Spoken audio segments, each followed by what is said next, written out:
doing its thing. It's headed that direction. Bird Dog Chat with Ethan and Kat is now live. Boop, boop.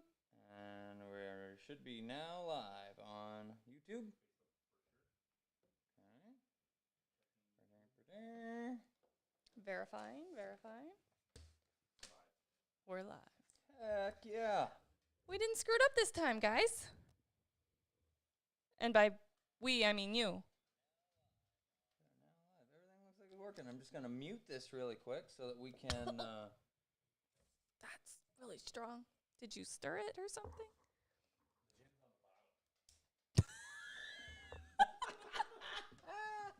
Okay. Oh, lordy. Howdy, Miss Kelly. Every time we do one of these little chit-chats, is it horrible? Nope. It's better now? No. Much better now. Is it now? It's... I almost started talking without... See, I can't... Without the microphone. I can't make it an entire... I can't make it without any kind of technical difficulties. Did Kelly at least tell you to like push record or something so that you got a reminder to... No, Matt, Kelly, and the 2-year-old GSP, Jax, are in the house, baby. I'm going to pull up and just make sure I got to do Miss Kelly used to be on top of reminding you to hit record. Now she's going to have a new job. Remind Ethan to put his headphones on and talk into the microphone. Yes, please do. Is that helpful? Thank you. Just add a little something to that. Okay. Just logging in to... Oh, you need to create one for this week or something? No, I just have to check it. Oh, right. Like be able to... Don't swipe. I'm going to start reading some check-ins while Ethan is doing stuff. So we typically do check-ins if you're new to tuning in and just catching us for the first time. Ask for check-ins from where people are at, where people live, where people reside. Where are you listening from? Or just listening from. Yeah. So we've got Greg from South Carolina, Remington from Sodak. Too loud? Always. Usually you're too loud. Well, I talk loud. You're just too close to the microphone. That's all I'm getting at. Because then you get this thing going on. There was Kelly with hit record. Thanks, Kelly. We don't record these anymore. Not anymore, because they're not we've got a new podcast, if you didn't know, the Standing Stone podcast. And so we're not doing Yawas anymore, which this isn't actually Yawa. We renamed it Bird Dog Chat because it's different. And it's not the same thing, even though it's kind of a slightly variation of what we used to do. But we do have a new podcast, Standing Stone Podcast. It's on our YouTube channel, Standing Stone Podcast, as well as you can get it on podcatchers, Apple Podcasts, Spotify, Anchor, that sort of thing. Oklahoma, hey Zach. We no technical difficulties until Ethan forgot his headphones. Yeah. Audio is low, and that could have been due to the fact that Ethan didn't have his microphone. I didn't have a microphone in front of me. That's awesome. Just projecting. Across the room. Cheyenne, Wyoming, Maryland. We've got Melanie, Duncan, Sully, and Dawn from Minnesota. Appleton, Wisconsin, Michigan, New York, Western New York, let's clarify here. California, East Georgia, Sturgeon County, Alberta, Canada. Is AB Alberta? Yeah, I think so. Pennsylvania, North Carolina, New York, Wisconsin, Virginia, Canada, Ontario, Canada, Ontario, representing Ontario, Canada, not just Canada. Yeah. Pennsylvania, Virginia, Connecticut, Michigan, Minneapolis, Montana, and we're from Kansas, so hey, we got that in there too. Anybody that's playing Bird Dog Bingo, Bird Dog Chat Bingo, or if you don't know what that is specifically, okay, so fun game that takes into account, this was created by one of our patrons, Miss Kelly. Mm-hmm. She said, I watch you guys enough to see all of the goofy, quirky things that you do on a regular basis, so why not make a fun drinking game out of this? I mean, bingo game out of this. And we helped take it to the next level and set it up so that everybody can play. If you are a patron, if you are not, go to patreon.com. At any tier as low as $5, you may play the game. Tonight, the first upwards of 2, we have 2 to give away. People will get a certificate for a bag of Eukanuba dog food provided by Eukanuba Dog Food Company. And the really cool thing about the coupons are they're essentially, and this is a bad joke, I'm just going to stop now. They're gaining value as we go. Dog food's getting expensive, folks. Everything's getting expensive. So these coupons are worth upwards of, what does a bag go for right now? A lot. I don't know. Dollar bills, yo. We buy it by the pallet, so I know what a pallet costs. And also a lot. But all things aside there, it is, in our opinion, the best nutrition that we can provide our dogs, which is why we feed it at the kennel and why we feed it to Standing Stone Kennels dogs. Speaking of which, just a little segue, because I just announced that Trix had her litter of puppies. And if you'd been following along at all on social media, I also did a little story post because it was awesome. I was sitting there with her. She was getting ready to have puppies, and she hadn't had a single puppy yet. She's in the early stages of laboring, and she was literally dripping milk already, guys. Her milk was in. She was ready to feed those puppies. And what is she eating? She's eating the Eukanuba Puppy Pro. Right. And she had her milk all the way in, which means as soon as those puppies hit the ground, she was ready to feed them. And those puppies are 3 days old today, and they are gaining lots of weight. I love seeing fat, happy, healthy puppies. So that is kudos to definitely Eukanuba, because that's not something that we have seen in the past from our mama dogs, having that much milk in that early, ready to take care of those puppies. My cord is like caught on something. That's what she said. Annoying me. Start pulling real hard? Yeah, probably not doing that. And now that Cat can't hear what I'm saying, we'll say all of the funny cat jokes. Yeah, because that's how headphones work, honey. They're not noise canceling. I can literally hear you. You're sitting right next to me. All right, so some fun facts for the week. For those of you that don't know, Game Fair is a super exciting dog and hunting dog specifically oriented show that is outdoors. It is in Minnesota, Anoka, Minnesota specifically. If you don't know already, you need to be looking it up.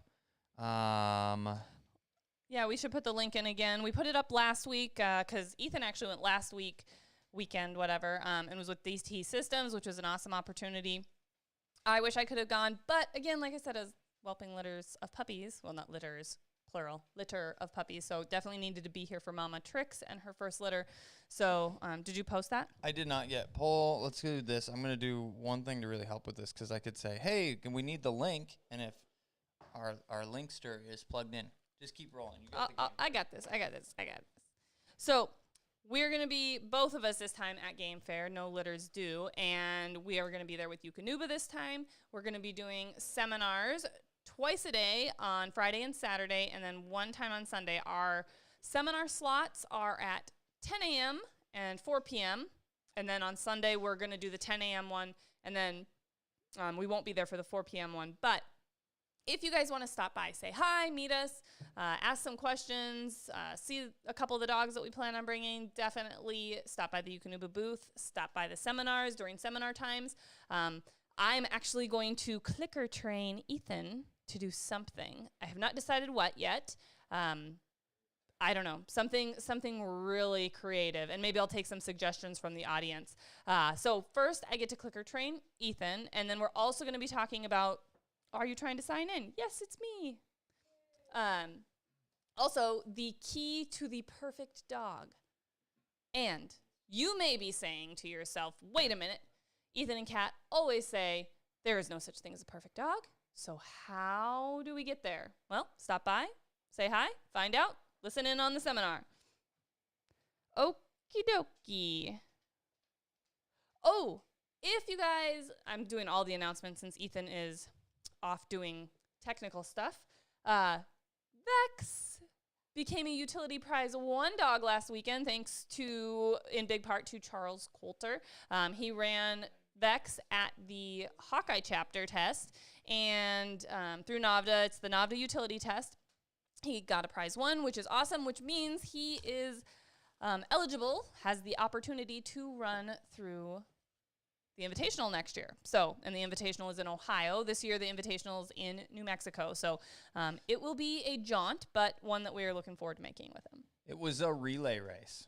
So the first half of the relay was run by me. The second half, and a very lacking half on his department / important part of the test, Charles was able to get his dog search stuff rocking and rolling and handle him and finish him.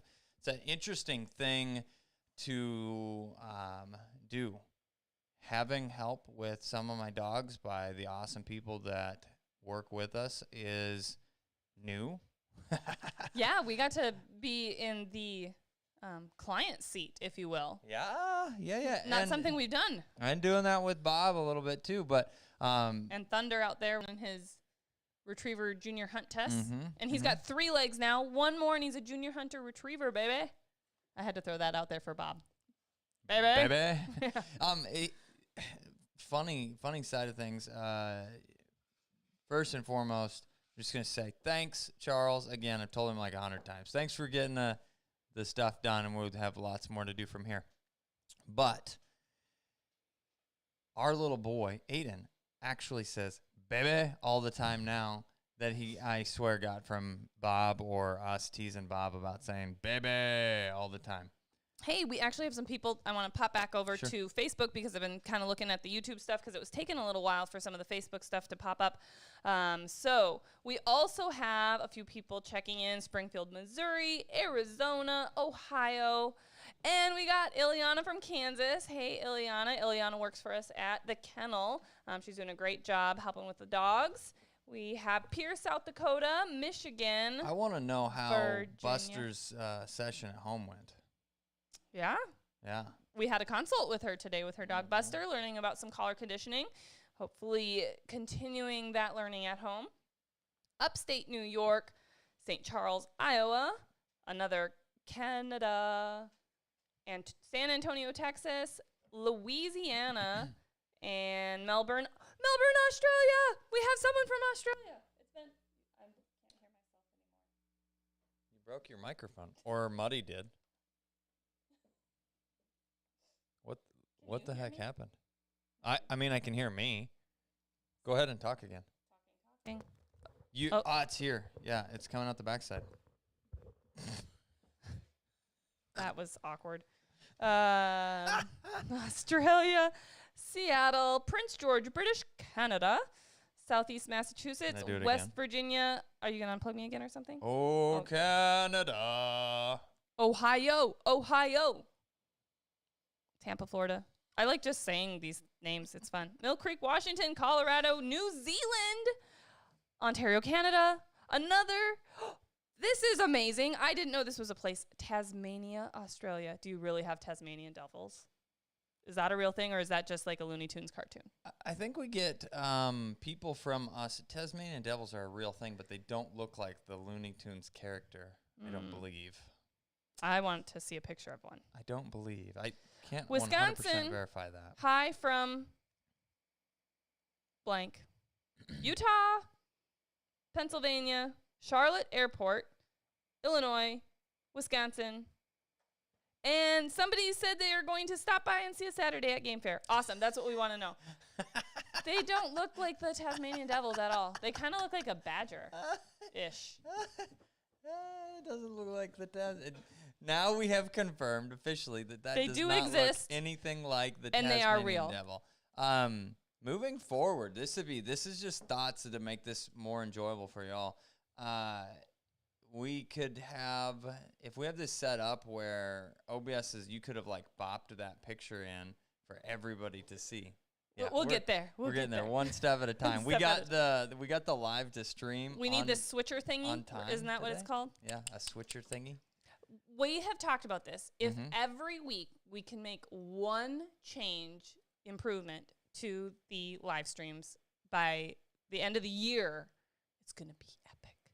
This gonna be amazing. week's Week 3. We're doing great. Yeah, we're on time. We're on time. That was And the no big change technical- this week. technical And we added difficulties. chair candy or whatever you want to call it. Has anybody spotted him in the background? Yeah, somebody said, Oh. I see the old man. I think it was Tyler said, I see the old man. Why not Vexer? AKA, or Vex, AKA Vexer. Where's Vexer? Vex is He's in the house. Vex is in the house. And he's crated right now. He's not actually roaming. No, because we don't let our dogs just randomly roam because that's how naughty things happen. They learn naughty habits when they're given the opportunity to learn naughty habits. So we don't allow them to tongue twister, learn naughty habits. We got a bunch of new people in. I'm going to mention it one more time so that people aren't confused later when I say you got a bingo and everybody's excited about that, except for the people that bopped in late. Didn't know what bingo Bird was Dog all Chat about. Bingo. If you're a patron, you get there's a link right there that you can sign up, download your little card. You just click the link. It's super simple. And if we say Barely a an bunch of silly, inconvenience. you get your card. If we do any goofy things in here That that are on never the card, happens. or we talk about specific topics, and you get a bingo, it works just like regular bingo. Tonight, we're giving away, provided by Eukanuba, free coupon codes For dog food. for dog food. Ta-da! So, hop over to patreon.com/Standing Stone Kennels. Going to throw a link there in the comments real quick. And from there, I want to talk a little bit about dog training. Is there specific I things? just want to Did we say miss something? one last thing. So I saw a super chat pop through, and I just want to let people know that when you ask a question, if you throw in a super chat, we will give you priority at the end of our little talky spiel here. We're going to answer questions. People love to ask questions. So if you have one burning a hole in your pocket, you can throw it up there with a super chat. Otherwise, at the end, towards the end, we'll start answering questions, and we'll just be scrolling through and doing that. So Cody Hess, thank you for the super chat. I see. Oh, I do see. You have a question up above. So we will get there. Thank you for the super chat. 100. 100%. Now, couple things that we are here, right? Yeah. I want to talk about, did you get it? I'm sorry, I just crunched my ice. Crunch, Giving you crunch. a little bit of, what is that? AMS? What is it? The audio sensory AMSR. I knew there was something. Is it was is it M before the S? Or S before the M? SMR. AMSR? I think There's 4. ASMR. ASMR? Yeah. I don't even know what it stands for, but I was crunching ice.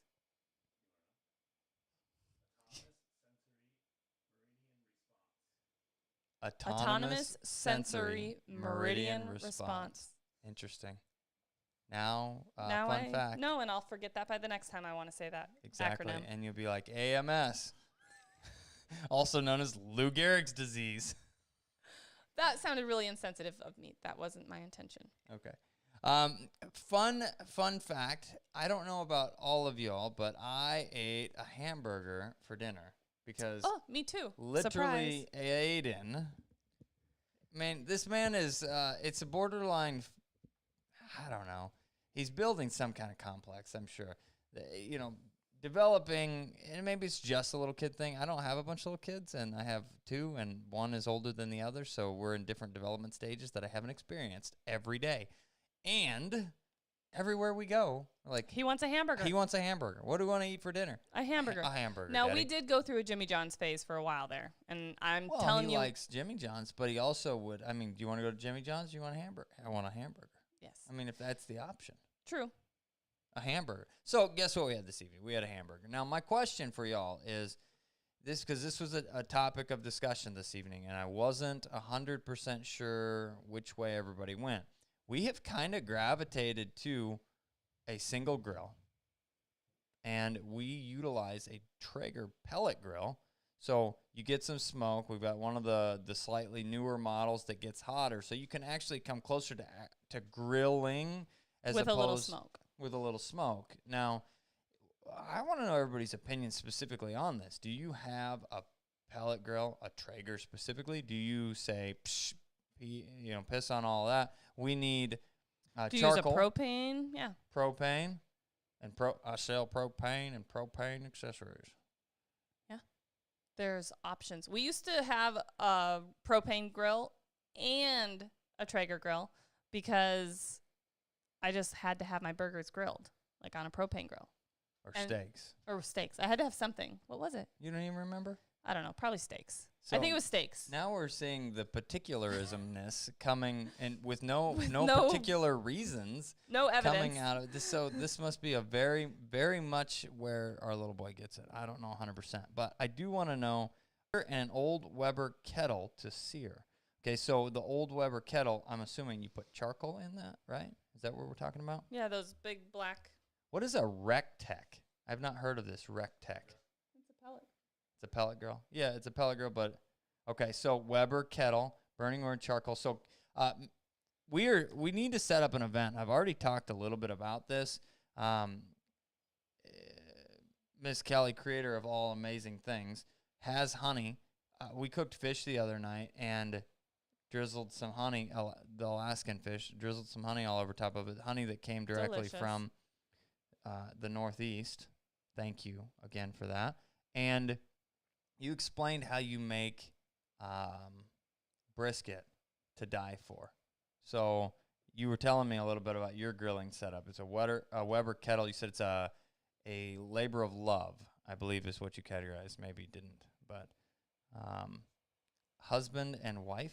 Question mark? No, we just met last week. Yes. Green egg charcoal. Heck yeah. Blackstone griddle is the way to go. See, I've seen a bunch of people with Blackstones. But it's a griddle. It's not a grill. It's like, fry me some bacon and eggs. Okay. I don't know. That's how I feel about them. Tristan, you've been... What? Fry burgers. Yeah, fry burgers. I know they're on a griddle. And they're flat, and they're... Yeah, that's where you put like 3 or 4 of them on top of each other.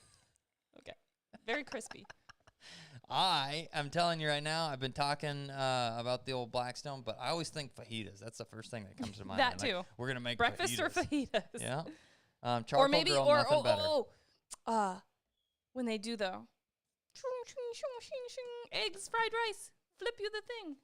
You like a fried rice? Yeah. Propane griddle, 2 Pit Boss smokers, barbecue, and a Pit Boss pellet smoker. That dude is serious. Go. Is that Kaylin Kelly? Kaylin Kelly? Yeah. Not a dude?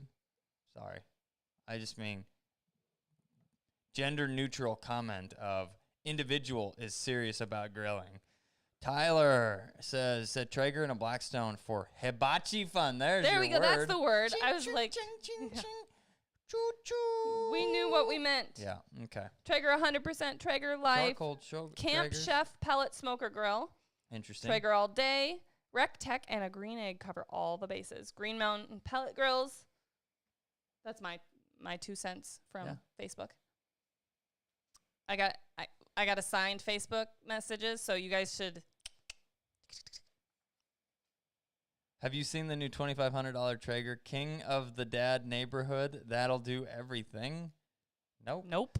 Sounds like we need one. No, just kidding. Somebody asked a question about bingo. Yes, bingo is going on. You need to follow the link above. We don't call things like B25. Yeah, so I-59. Imagine the calls being random things that happen or we say or do organically throughout yep, the thing. So it's kind of a fun thing. You just got to be here.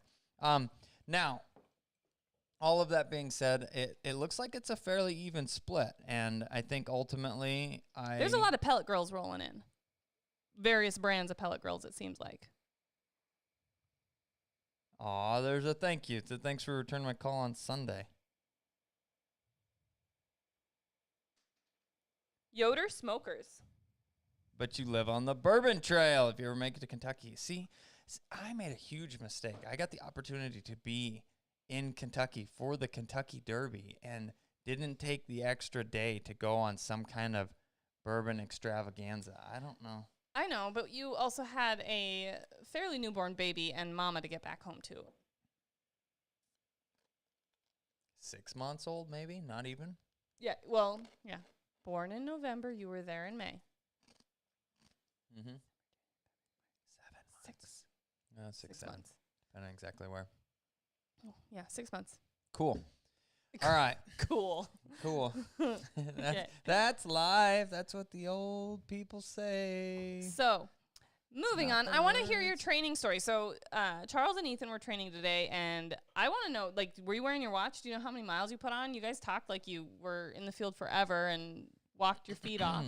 Excuse me. Let me look. I was in keyboard warrioring it up, getting a whole bunch of administrative duties done. I have to do it on my phone. Which- I don't think I do it on my watch. It just syncs with the activity right here. Health. Baby, you went past your circle one. No, the circle one doesn't tell you how far. It just tells you how many circles you closed. Absolutely, you're wrong. Okay. Right here. Fitness. Welcome to fitness. 2.38 miles today for me, and I didn't do anything. I did a 0.72 mile indoor walk. Where were you doing that at? I don't know. And an outdoor run, 1.26 mile outdoor run, plus another 3.23 outdoor run, and a 2.16 mile. Oh, no. These are different days. These are all absolute. Oh, I thought these were all like recorded from today. Like I was like, were you hunting and walking the field and training, or were you sprinting? Okay, got it. So it only records workouts. I didn't call work this morning a workout. It does not. Fitness. Continue. Fitness. I don't. No, maybe no, I don't you even don't have want- it set up. I'll help him. Summary right here. Move. Yeah, there you go. There, go. 3.7 miles. Yeah. today. So almost. We did. And Charlie, you probably pushed 4 miles because you ran a couple extra races or a couple extra runs without me. So that was just from a basic day of training. I would even say a short day of training because it got warm on us toward the end of that scale. It did start out nice, though. It did. It was really nice. Kind of a strange reprieve that we haven't seen in a while. But I feel like it's been summer forever.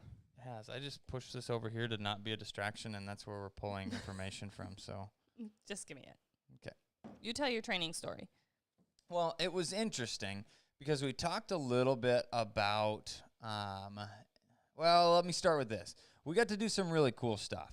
First and foremost, we had the opportunity to start putting everything together for steady dog teams with our cocker flushing category. And let me tell you, it was cool. So we got Boom from Juggernaut Kennels. It's Jordan Horst up in Wisconsin. And while we were there, well, not while we were there, he is really well trained, just wasn't quite enough dog for what he was describing, which is his reasoning for selling. Everybody has a reason, right? Or they don't sell the dog, they just keep them. And the cool thing that we got the opportunity to do is put the whole package together. So it was running 2 dogs at a time that are steady to wing, shot, and fall. And then a cocker who healed, which he's still needing a little bit of work with that because he's wanting to run out and go hunt with the big dogs. But then having the opportunity to come in and flush once the pointers went on point. He sits to flush. So run in, flush the bird. So basically, everybody's steady then. Everybody's You got your steady dogs not moving in when the flush happens. You've got your flusher sitting when the flush happens. Very safe.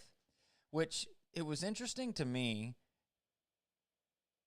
in that specific situation because I was talking about marking, right? Everybody talks about how, like, that's a big argument. Safety, number one, is an argument. And then the ability to watch and mark the bird do a better job marking, right? Every single one of them struggled. And I think that there's extended time that passed with it because we let the little cocker go first, which he's not like a baby or anything, but he got the opportunity to go first. So first bird happens. We've got dog number 1, dog number 2. This was Quest and Muddy ran together as a brace. So Quest and Muddy lock up. Boom, boom. Then we send in Boom. He does a boom, boom, boom, boom. He goes in. He has the opportunity, looks around a little bit, and we kind of had some interesting stuff that didn't make sense for me because all of our flushing dogs that we ran today, which we ran multiple, struggle a little bit with the bird finding aspect of things. Like and the keying off the pointers that were on point and then figuring out how to get downwind of the situation, or just zeroing in on the birds, or both.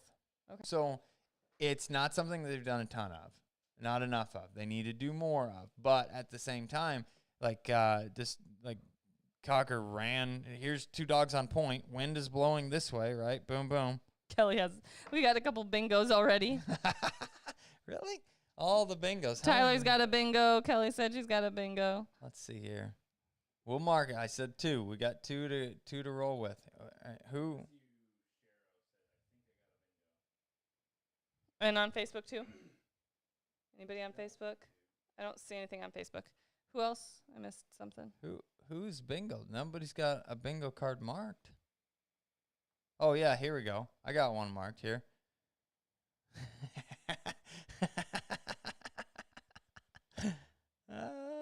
Ethan talks over cat. Did that happen? No.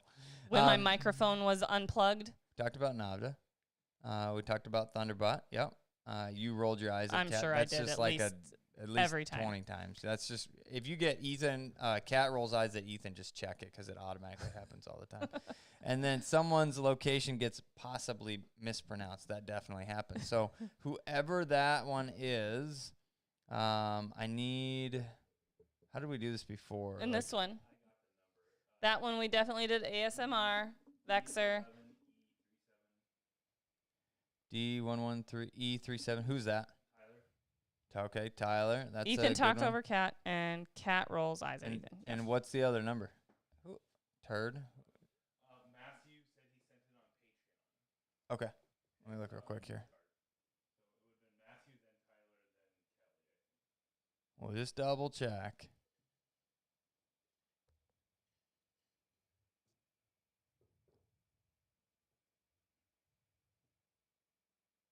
Oh yeah, that was Matthews that showed up there. So Cool. those are 2 bingos. Thanks everybody for playing. That I just happened need- really fast, but there was a lot of stuff. I just need Bantering. your infos. Yep, I need your infos, and then we will have the opportunity to Send you some coupons. coupons for dog food. Okay, Cool. Well, we bingo, don't need that bango. anymore. We got them. Now let me roll Pull this back up here. and see if there was anything else happening. But we were talking about boom, boom, boom, and then the Boom, boom, flushers boom. were Yep. struggling, all of them, to find and push up birds or locate them or something. That's what this was about. Combination. Now, typically it takes a few for them to fully understand that you try and set up, you got 2 dogs, imagine, so you got 2 dogs on point, pointing, backing, and then you typically send the cocker in, and this is how we set it up, so that they're going to approach on the downwind side as well. And they basically run up, Pass. behind, and then zip, zip, zip past. Well, poor little Boom, who doesn't really know 100% of what he's doing, takes off running and runs a little loop around the backing dog and then takes off the opposite direction. Like, kid, the wind is coming from this way. You ran downwind. So maybe he was chasing a scent stream or something to that effect. I don't know. Exposure. Finally get him back. Needs more exposure. Yeah, 100%. yeah. Finally get him back. Go over that way, dear. You're going to pull a cable out. He finally gets back to us and cuts up, circles around, finds it, pushes the bird out, instantly sits. The other 2 dogs stand, shoot the bird, goes down. We wait a second. It's not instant send them off kind of game. Wait a second. Send, boom.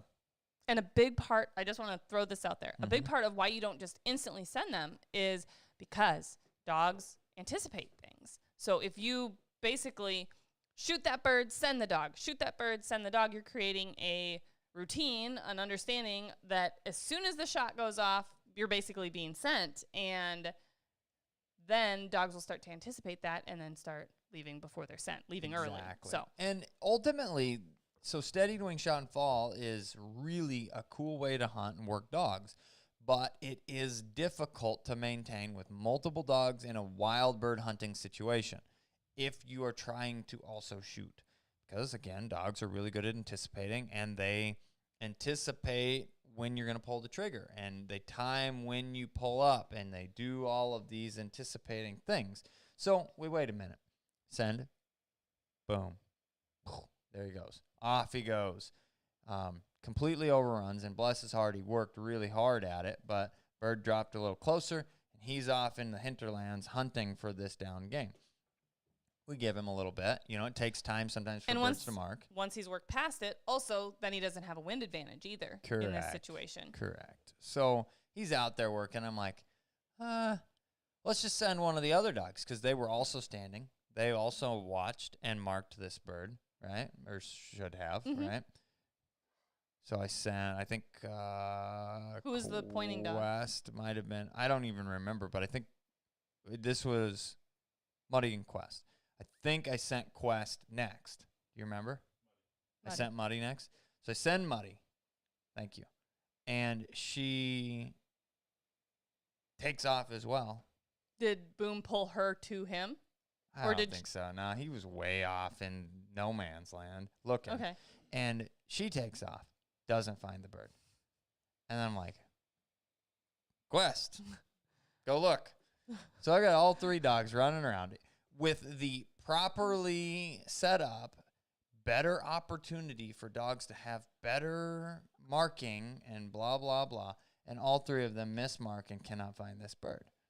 Now, granted, sending conditions were in what we witnessed in the younger dogs in the categories. East, a little dog that is the first of his kind developed for the El Tesoro program, the stud muffin. I've got the video of it, but what do you think that distance was? I mean, it had to have been all of 40 yards. Like, pointing birds. That's 120 feet, people, okay? Not exaggerated. This probably underestimated. We've got a video of it. We've got a video of it. Throw that up on there real quick. When we have that all in Give us a couple more weeks. We'll have this stuff lined out.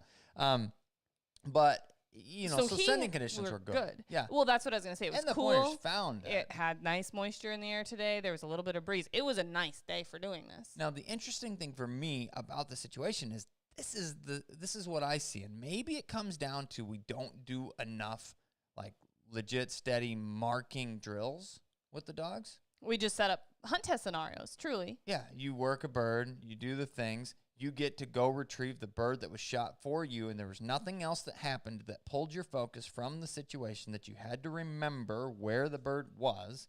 You just stand there and you wait. It's not very long till you get sent. Yeah. And then you go pick up your bird. So it opened my eyes, and it's one thing that I'm super excited to get. That was the situation. We moved to the next bird, right?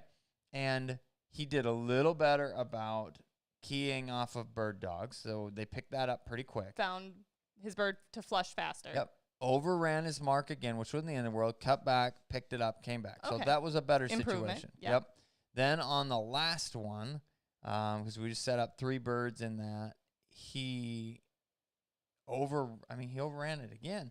Now, I think that's part of the situation. So this is something that we talk about from a dog training perspective all the time, is being aware. That's what I was just going to say. Yeah, and honest with what actually happened and why, and, you know, making intentional changes on how to be able to continue to progress or to change things. But every situation he set up basically the same. He overran all of his marks. But he overran every single one of them. And I don't know if it was today. I mean, as much as it was cooler, it's dry.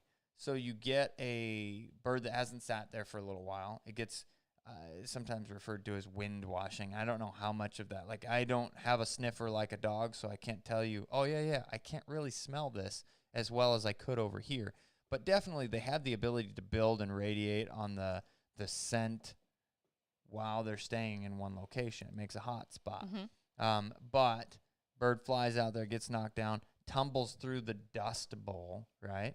That's got to cover up some of it.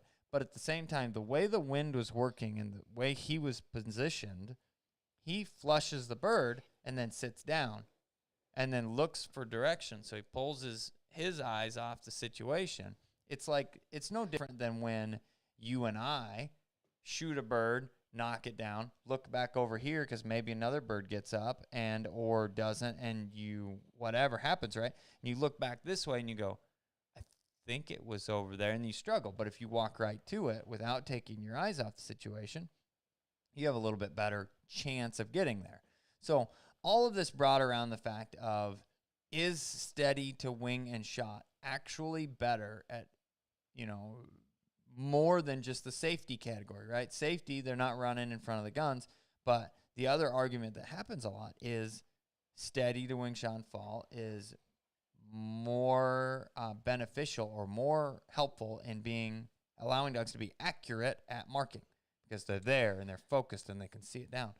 So is that the case, or is it a lack of our dogs having understanding with backing? So I wasn't there. Marking, excuse me. Yeah. So I wasn't there, obviously. But it's interesting to hear about these situations. And this is something that we do in lots of different aspects of the business, not only the dog training side of things, where we bounce ideas off each other. We have an outside perspective able to take kind of a bigger picture of the situation and offer insight. So my input is it's good to be aware of what's going on. 3 situations, I wouldn't say necessarily makes a pattern, but it's definitely something to be aware of. He's mismarking these birds. He's blowing past them. Is that a lack of scenting conditions and situation today? Is it a lack of exposure? So I would say let's obviously keep running him because we're going to, and see what happens the next time, and make note of the situation, make note of the scenting conditions, as well as how he approaches those marks, so that we can make some intentional changes to the way things are done so that we can hopefully improve his marking ability, and not create, a conditioned habit of just, oh my gosh, I just have to blow out there as far as I can because I'm just so excited. And that's something that I see happening for clients a lot of times, is they're like, yeah, I let my dog out of the truck, we hit the field, and they just have to just run. They have to make this giant big, 2, 4, 500 yard cast and hunt really hard and run really big for 20 minutes, and then they can just settle in and hunt. Well, that's conditioning them that that's what they actually need. Handle them, keep them under control, and teach them that no, they don't need that. They can settle into a reasonable hunting range right out the gate, but it's going to take a little handle. It's going to take some conditioning to teach them that that's what we want. So the same thing with Boom. If he starts showing us that this is how he's reacting to these marks, is blowing way out there, then we're going to have to interrupt that and say, hey, wait, let's slow this down, help him just go out to the reasonable range of where the bird actually was shot at. So, and the thing that I'm most interested in finding out with that, from a standpoint of, is it a lack of marking ability, or is it the other, is when Thunder comes back. He's steady to wing, shot, and fall, and he's going to have some opportunities to do similar things. Does he miss a mark? Because he's been out there working on some marks. He's had months now, or coming on 2 months. No, it's 2 months. 2 months of nonstop retriever work. All he does is marking drills. So I'm interested to see that. It's just a fun thought, fun observation. I don't know what you guys specifically do. Definitely throw that in the comments, and I would love the opportunity to start answering some questions for anybody, whether it be specifically about this or whatever questions you've comments. Got. Yeah, questions, comments related to your dogs at this level or anything else. Now, I know we did have a super chat at the beginning. Let's bob up to that one and get that one first from Cody Hess. I've got my GSP crazy about pheasant wings and feathers. He'll retrieve those under gunfire perfectly. But I shot live pigeons over him, and he refused to pick up bird and bring it back. How do I fix this? So it's one of those things that it's difficult to give a blanket statement to exactly what's going on, because sometimes we need a little more information. And from what I'm reading, and my assumption is, you're saying your puppy's crazy about pheasant wings and feathers. It does not sound like, from what I'm reading, and this could be assumption that I'm making, that your dog hasn't truly had an opportunity for an actual bird intro, where they have had the opportunity to go out, chase down, catch a live bird, or even a full dead bird. And this is something that gets overlooked and is very important, and is one of the things that YouTube has actually been like, hey, be careful on those. I was just gonna say, If you do this, don't video Don't it, put it post on it on YouTube. YouTube, or your channel may get taken down if you get enough strikes against you, which is why we took down our bird intro stuff, because we had to be respectful of the platform that we're presenting on. Anyway, Well it's said, dear. important that your dog has an opportunity to gain exposure to a live bird and a dead bird in a controlled situation, even without gunfire introduced in that situation. Make sure that they're comfortable and confident picking up and interacting with that bird, whether it's live or dead. And then you can build off of that, do some retrieves with it, build them up, get them excited, and then do your field stuff again. Because if the very first time that they are exposed to that situation is when you shoot a bird for them that may not fully be dead and is out there flapping, it can be very startling to a young dog. A pigeon, I think is what you said, that you shot over them, typically not going to spur a puppy or something like a pheasant would if that was their first interaction. But they can still be flapping and startling and overwhelming to a young dog. So I would say back up a few steps, reintroduce a live bird, dead bird in a controlled situation in the yard before going back to the field to shoot birds. That pigeon is thinking right now, am I not pigeony enough for the pigeon club? Pigeon, pigeon. I have no idea what that is, but I'm going to be the master of disguise. And he talks about a turtle. Come on now. Nothing? absolutely that sounds ridiculous and something you would totally say. So no, I have not heard of that.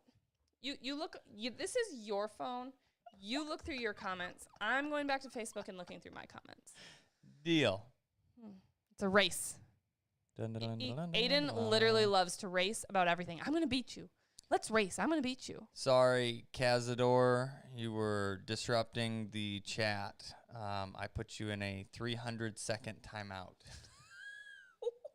I don't know. That's what it says. Okay. I wish you could run my lab. Well, we do have a training bird. He needs some birds. I was reading and talking at the same time. That's never a good choice. We do have a training program. Lillian, we're also looking forward to working with your dogs coming in September. Thanks for joining us here live. Do we hunt all of our dogs? Absolutely, except for Grandpa Rex. All of the rest of them get hunted. He is getting to that point where he is sore, literally having to carry him down the stairs at this point to go outside and go potty. It's tough. He's sore, especially in the mornings. He was sleeping a lot, and he's still happy. He still puppies around. He loves to eat. So we haven't had to make a hard choice quite yet, but he would be the only dog that we have that is not hunted. It would just be too tough on him. All of the rest of our dogs absolutely go hunting with us, from the young puppies, as long as they've got the 3 prerequisites to take hunting, which is a bird introduction. Just talked about that. A gunfire introduction, and collar condition to recall.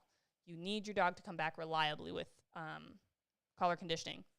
Then there's some other things that would be really nice for them to know, like how to actually point birds and have some exposure that way. But they can pick up on a lot of that and learn some of it from taking them hunting. But if they've got those 3 things, you can literally take them hunting, which is almost exactly what we did with Thunder last year? The year before? I can't even remember now. Shock for sure. Shock for sure. We actually went back after we took her hunting and went, did she have a gunfire introduction? Let's check YouTube. It'll be the documentation of if she had it. And she did. Thank goodness. She was fine. But she definitely had the 3 prerequisites and absolutely nothing more in order to take her hunting. But we take all of our dogs hunting. You got any questions on there? Yeah, I got some love in the turtle category. But a good question here from... Okay. Ethan squinting. If you didn't have a bingo already, Ethan squinting at his screen because he can't read it would be another one. Mispronouncing Mispronouncing someone's name. Kelly, you did so good coming up with these. Shoshi Myers. I think that's right. Shoshi. That's what I would say. I'm sorry. I'm really sorry. I'm not. I'm just going to read it for him. I'm putting him in a 300-second timeout. My GSP puppy is 14 weeks old and has recently started biting and hard. We have tried all the things you teach, but it doesn't seem to be working. I'm assuming he's teething, but it's hurting us. Help. How many weeks old? 14. Okay. So this is an interesting one. And then Donna, sorry. Cass, Ross. Cass Brzak. That's like hey, a and that is name. the last name threw me off, and I was reading ahead. Cass Brzak. We have a biting pup too. Trying all your tips. Help. Okay. So here's the thing. First and foremost, you've probably tried the tips in regards to what we talk about as puppy bite inhibition. Okay. So first and foremost, bite inhibition does not, that's the ouch, you hurt me. It's communication that falls more on a dog level, if you will. And it's one of those things that it doesn't actually stop puppy biting. Okay. So I don't think that we did a good enough job clarifying that, even though I kind of feel like we said this won't stop puppy biting but then was misleading because we were like, how to stop puppy biting. Because of the thumbnail. Yeah, sorry. Stop puppy biting. Yeah, so there's your clickbait. I apologize. We've changed our ways. Clickbait don't work. So you have Sorry. You have the bite inhibition training. And basically what your goal is with that is to help puppies understand what is an acceptable amount of bite pressure. If I bite this hard, you say ouch. If I bite this hard, you say ouch. And then I learned that I can't bite you at all. That is the thing. But no amount of pressure is okay. No amount of pressure is okay. But it doesn't actually stop the need, want, and desire to bite. Okay? That is 100% normal. So understand that first and foremost. Not something you did wrong. You just have a puppy. And puppies bite stuff. Just like little babies. Put everything in their mouth. Some of you have experienced that firsthand. It's how they explore the world, okay? They just happen to have needles for teeth inside their mouth. Now, when you are working with your puppy, it kind of depends on the environment in which they are biting you. There are a handful of different things that can happen.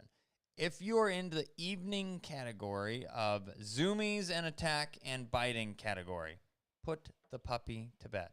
Potty time, go to bed. You're tired. This is why you're specifically acting in this way right now. Just like children act out when they're overly tired, puppies do the same thing. So understand that. Be aware that it is the situation. We have reached the witching hour. Go to bed, child. Now, if you are outside of that window and it's just any time throughout the day, and we have people that are dealing with this on the hourly, no matter what happens, you call the puppy over to you, they start rolling around trying to bite you and playing some kind of keep away game. It is a game. So we hear comments a lot, and I'm not saying you're specifically there, but we hear comments a lot of people saying, this little bleep, bleep, beep, beep, beep is evil and hates me and whatever. Dogs don't think that way, okay? This is play, activity, not proper play, right? Not proper play, but still it's the puppy attempting to play, okay? There's two things that can be involved with that. One of which is we need more mental stimulation activity. And then the other aspect of it, and probably the more important, is we need a better understanding of roles and the relationship between human and dog. Big thing there being, dogs are 100%, 100, not 95, not 100% part of our family. But they are not now, nor ever will be, people. So we have to communicate with them differently. Because their brains work differently. Their brains do work differently. So there's a handful of things that we can do. One of the biggest that I've found to be beneficial is just some really old-fashioned, old-school leash work. And we don't have videos on this. We could do it. It's a tough thing, though. Because you need a puppy that's bitey. You do need a dog that's bitey, and you need one. Yeah, is she bitey? A little bit.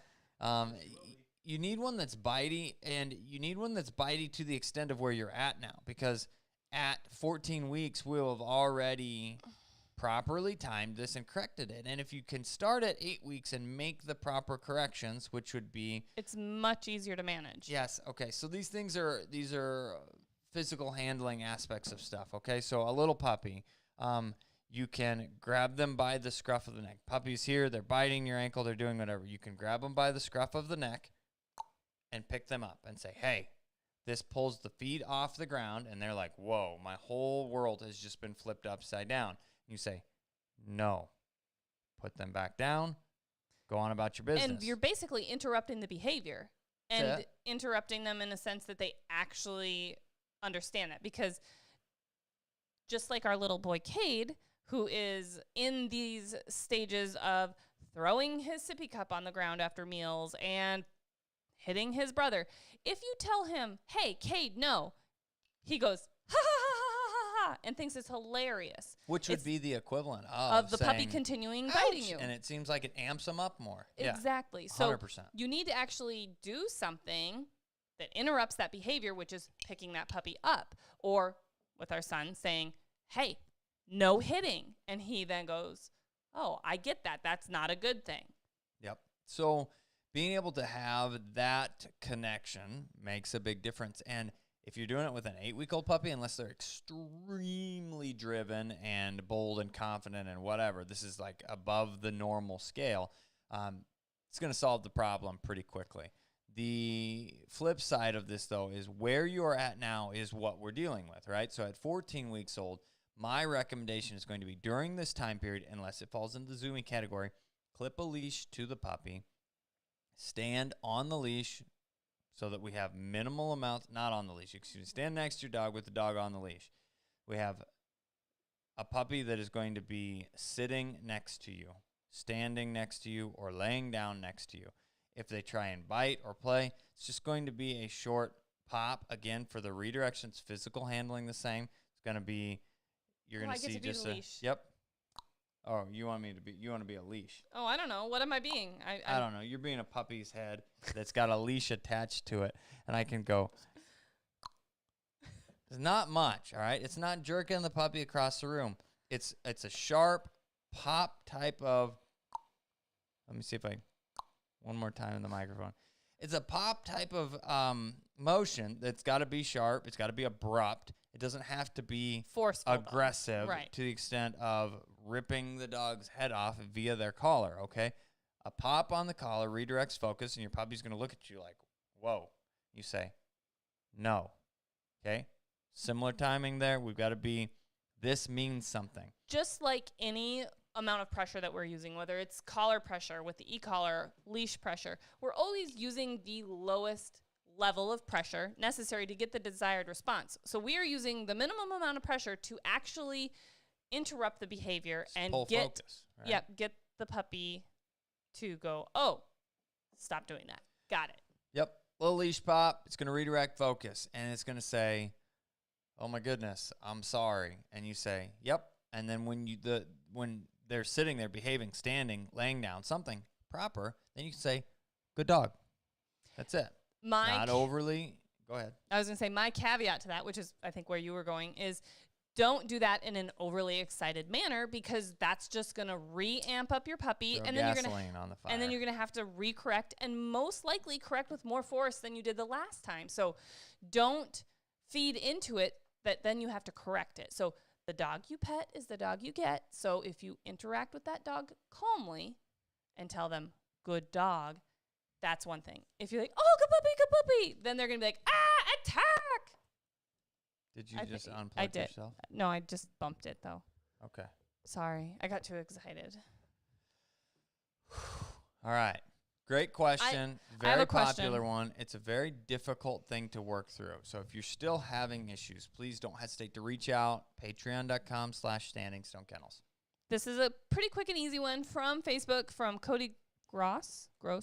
I have a 9-week-old puppy who I want to hunt with. New GSP owner. Should I avoid letting her have Squeaky plush toys? Yes. It's really fun to get your new puppy all the fun toys, and most of the fun toys that you find at any of these pet stores are going to include squeakers. The reason that we don't like squeakers is because they squeak. And birds, dead birds specifically, also can squeak. And so we don't want them to learn naughty mouthing, rolling, munching behaviors from interacting and playing with those squeaky toys. Another thing that I would avoid is tennis balls, especially from a retrieving standpoint, because those tennis balls incite dogs to mouth and chew and roll, which will transfer to any object, including birds, bumpers, things like that, and that's going to create a sloppy mouth. I like it. There's a little more feedback from the last question here. It says, he didn't start this until like a week ago. Also, yes, jumps up on me to bite me, so this may be a tad difficult to work through it the way you're talking about, like I'm sitting in a chair working. So the opposite side of things will work with that too. Standing on the leash is going to give you the opportunity to basically prevent that aspect of things. And if it's jumping up on you and biting you, if we can break that down a little bit and just say, now we've eliminated the option, so you have a leash attached. We have a couple different options that work really well. You can use literally any leash. The things that are nice about the easy leads that we specifically make is the lengths of them. You either have 4.5 or a 6 foot option. And when you utilize these, the material is durable and soft. So it's not going to give you any kind of rope burn or any of those type of things while you're holding on to it. So you got a handle, your right side, dogs on your left side, stand on the leash, give your puppy just enough room to be able to sit there comfortably. Or we can push this to the next level and work through laying down, which would be giving not enough extra leash. So you're going to have tension on their neck. They're going to be sitting kind of while they're sitting there, and then when they lay down, tension comes off, then they have plenty enough extra leash. And you can even mark that behavior once they've laid down.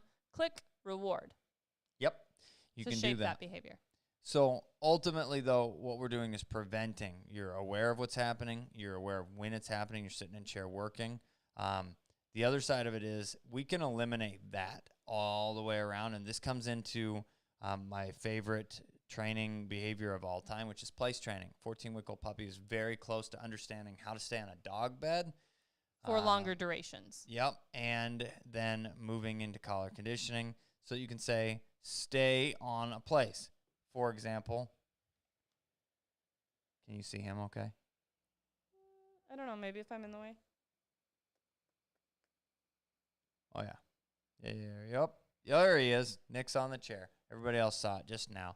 And now you're going to hear the delay in a few seconds. But all of those things being said, place training to be your best friend. If he's looking for attention, this would be where I would say, go lay down for a little bit. I'm working right now. We will do training sessions. We will have exercise time. We will have play time, but that happens later. Right now, you need to go lay down or crate your 14-week-old puppy while you're working. That is also 100% okay. Don't feel bad about it.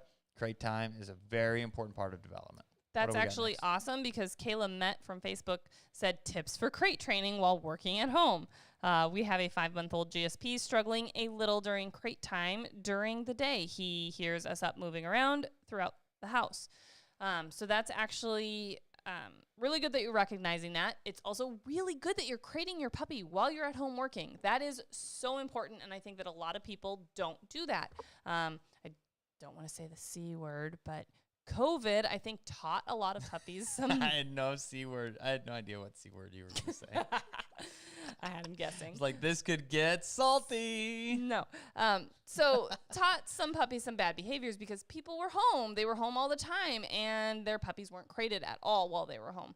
And it's important for puppies to learn that they can go in, settle down, lay down in a crate, and that is a good, safe, controlled place for them to be. Keeps them safe, keeps your stuff safe, and allows you to get things done like work and whatever else needs to be done. But then when your puppy is out, 100% supervised time. So find a place in your house that is either far enough away with enough ambient noise, towel over it to create a nice dark. Easy with the hands, sister. My hands. Nice dark enclosed space. I wonder what's going on here. Let me look real quick so that doesn't maybe happen to you. I just keep knocking it a little bit and it must it be loose. should be locked into place. All right. Let's just go ahead and try that. Okay. away from everything so they can just calm down and zone out and not understand that there's anything to have FOMO about. So white noise, machine, radio, TV in the other room, far enough away from your workstation that they're not hearing the constant phone calls, computer meetings, whatever you're doing at work. The other option is have your puppy right there in a crate next to you. Same thing, you might have to throw a towel over it, but being with you. Puppies are one of two things. They either need to be separated. Sorry, my hands are so terrible. I talk with my hands. I don't know what to do with my hands. I don't know what to do with my hands. I need a drink, and then I could just be like, I'm holding my drink. Was that a subtle hint? Thanks, Charles. Either they want to be with you, and they will quiet down and be calm and happy and content in a crate right next to you at your workstation, or they're going to need to be separated from the activity so that they don't realize they're missing out on anything. Figure out which of the two your puppy is and proceed from there. We have a super chat here that just popped through. It says, thank you for the super chat. Absolutely, 100%. Thank you. Are there generalized differences between GSP males and females in temperament, interactions with other dogs and people, and proximity to handler while exploring, or are genetics more important? I love this question. I love this question.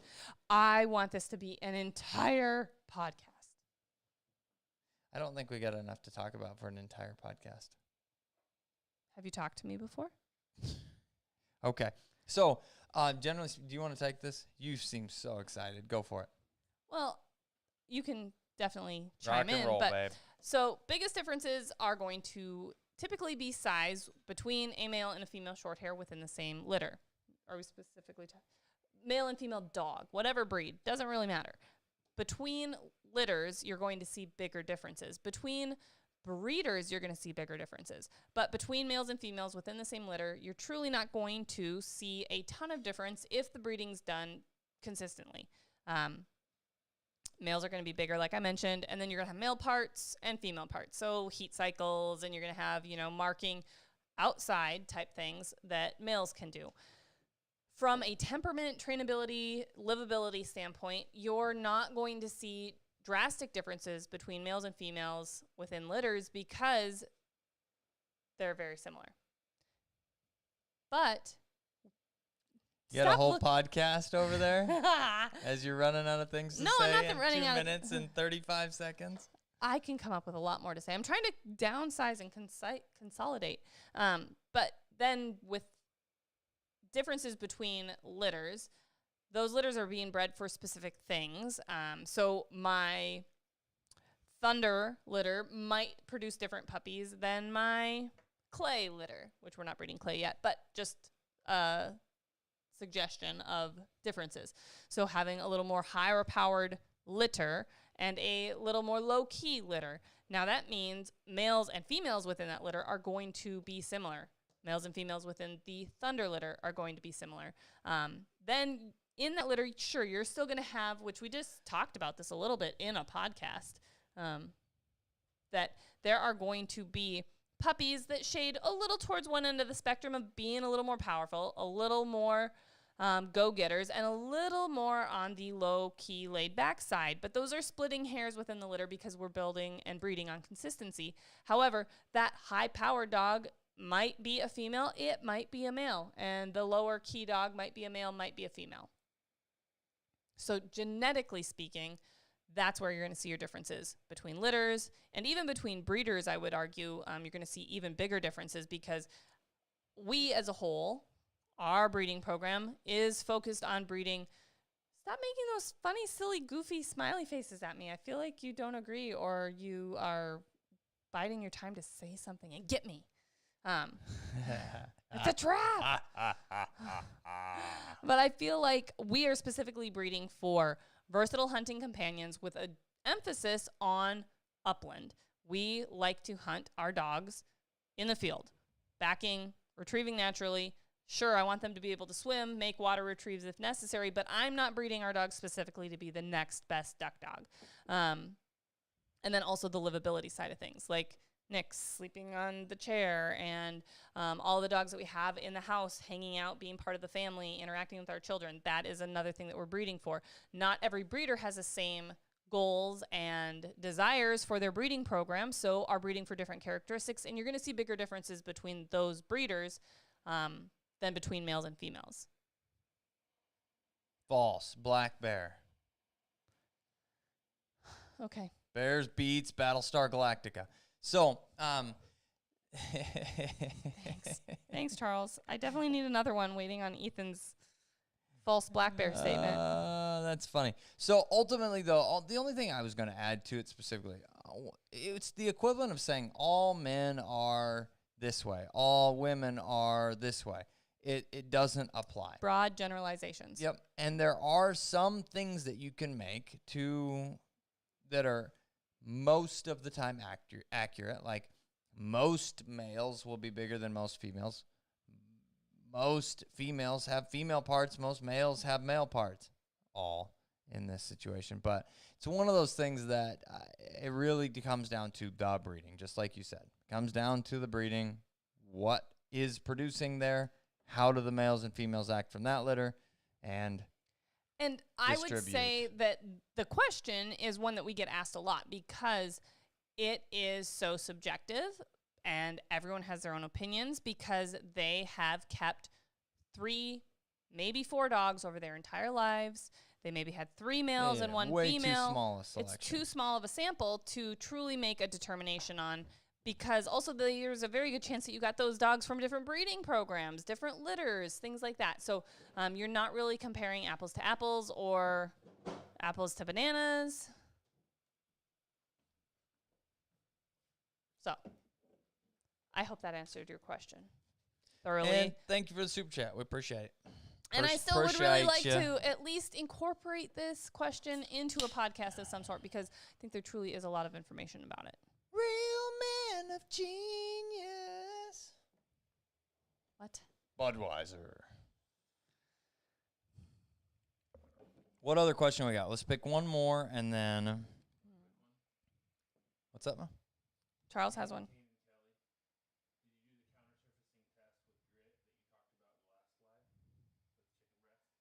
We didn't.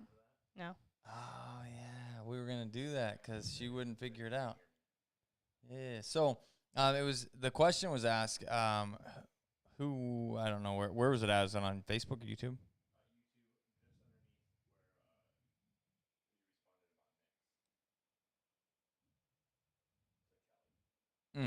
Got it.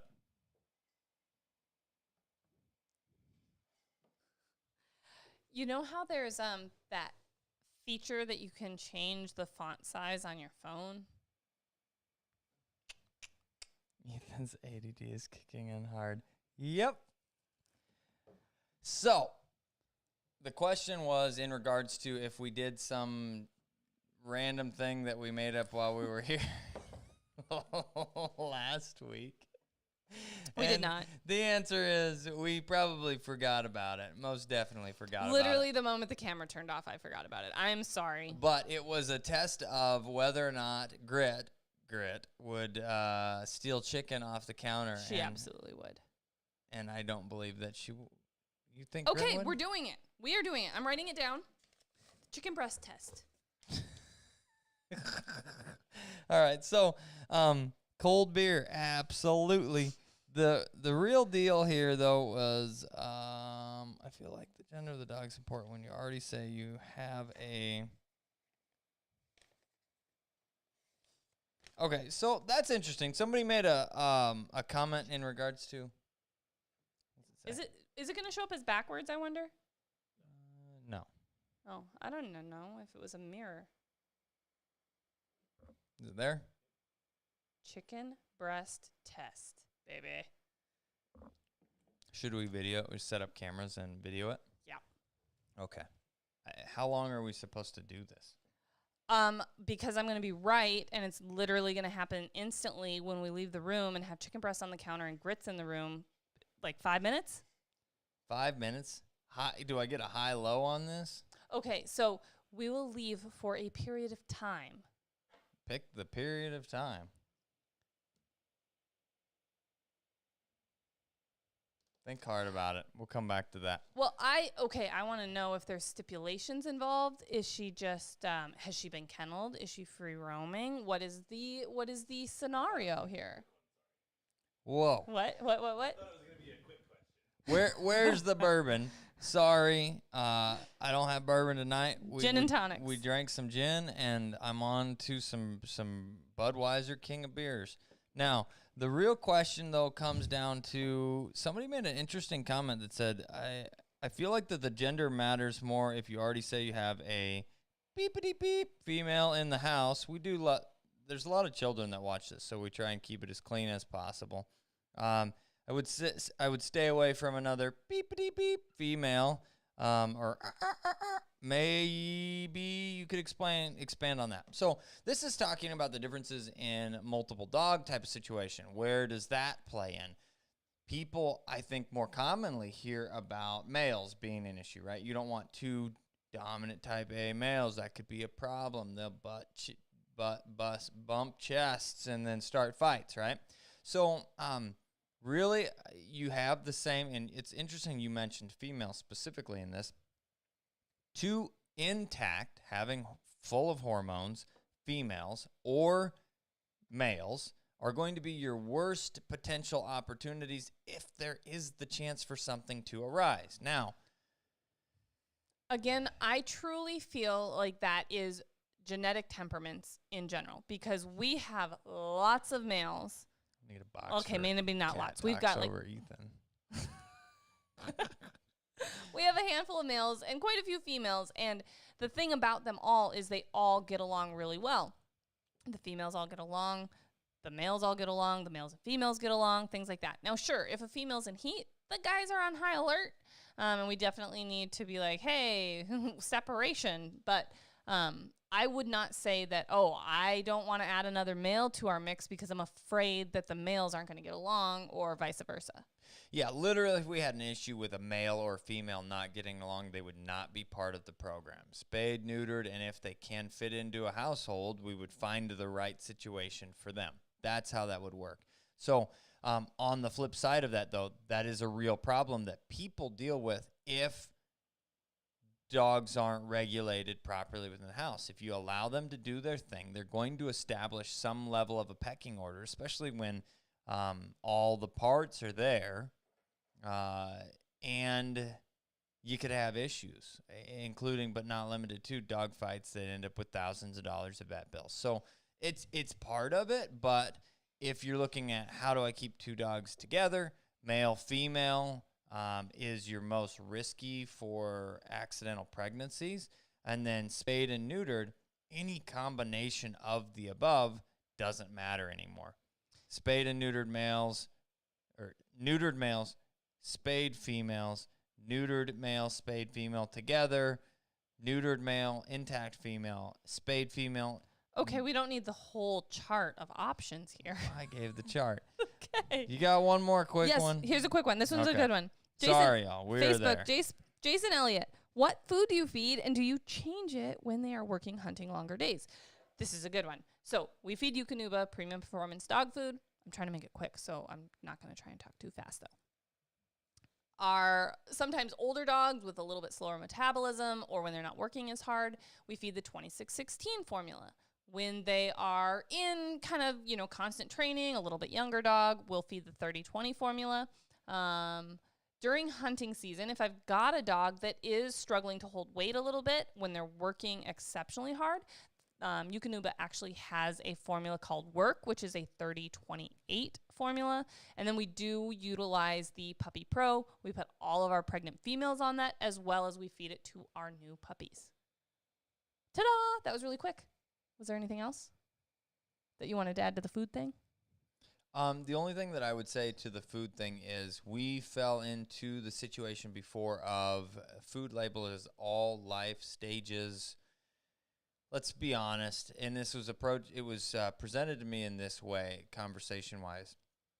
Do you really think that this dog at eight weeks old needs to eat the same food as the old man that's 15, right? All life stages. I get it. Okay, so I blindly accepted the All Life Stages statement because it's easier. It's easier to have one bag of food than 4. Especially when you have a lot of dogs. I mean, that's true. We have 4 food totes now. Mm-hmm. And it is important to adjust because we have some dogs that if we did not adjust the formulas, we would be feeding them too little of food to keep the proper weight on them. Correct. And that is not good from a vitamin and mineral standpoint that they need out of a specific volume of food. So instead of feeding them less on the 30-20 or the All Life Stages or whatever, we can just literally switch formulas down to a lower fat and protein content so that they are still getting the volume, which includes the minerals and vitamins that they need, but not the fat and the protein that they don't need. So yes, switching between formulas. And the nice thing about the Eukanuba food is when you switch between the formulas, you don't have to worry about, I've got to transition them because I don't want, upset tummies. It has the same fiber profile, so you're able to switch fluidly from 26-16 to 30-20 and 30-28 and back and forth if you need to. 100%. 100%. All right, folks, we are there for the evening. We've gone I'm over going a little to bit add tonight. that to the new bingo cards. How many times does Ethan say 100%? Just saying. 100%, folks. We're going to call it quits for this evening. I had a lot of fun tonight. I needed this. I needed a chance to loosen up, have fun, chat with my people. We're going to call it quits for this evening. We appreciate Thank you guys y'all. for tuning in. Thank you for being here. Love doing it every Wednesday when we can. There's going to be very few that we can't, but we're shooting for every Wednesdays, 7:30 Central Time. We'll be live. We're going to try and add the Instagram if the Instagram cooperates, which it usually doesn't. So we're working on it. All right, we're working on it. We love y'all. I'm the guy with the pink gun. I'm Kat the dog trainer. We'll see you next time. Now, how do we stop this? The stop